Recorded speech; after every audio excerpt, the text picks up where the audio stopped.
इहादे वर्तमान पीएम किसान योजना के नेकरी आसला गोटे बहुत बड़ अपडेट। पीएम किसान योजनार 17 किस्ती टंका इहादे तक भी आपनकर अकाउंट के नहीं आसबार ताली ताहले आपनकर लगी गोटे टोल फ्री नंबर जारी करिछन सरकार। ई नंबर द्वारा आपण निजर अभियोग जणाई पारबे। केन नंबर जारी करिछन आसुनी वीडियो माध्यम रे जानमा। वीडियो के लास्ट तक देखुन। जदि आमर चैनल नुआ अछन वीडियो के गोटे लाइक करके चैनल के सब्सक्राइब कर दो।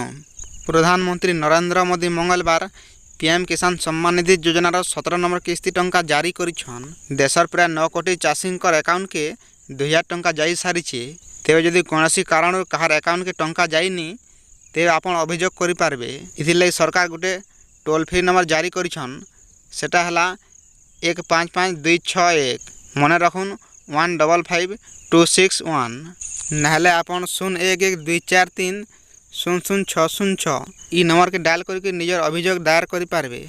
नचेत आपण पीएम किसान पोर्टल रे थिबा हेल्प डेस्क के जिगरी निजर रजिस्ट्रेशन नंबर आरु कैप्चा कोड देई करी निजर अभियोग करि पारबे। तार छड़ा पीएम किसान टंका पाइबार लागि हेले केवाईसी बहुत जरूरी। जदि जेन चाषी निजर केवाईसी करिनी तांकर अकाउंट के भी 17 नंबर किस्ती टंका आसी नहीं। इटा मने रखुन। जदि जेन चाषी इहादे तक भी ई केवाईसी करिनी सेटा कहार भूल है निजर भूल। देखुन आमे मूलरू कहि आसीजु 17 नंबर किस्ती पाइबार लागि हेले ई केवाईसी बहुत जरूरी। आपण माने ई केवाईसी करिनौन नाले तो टंका नहीं आसे बोली आमे मूलरू कहि आसीजु।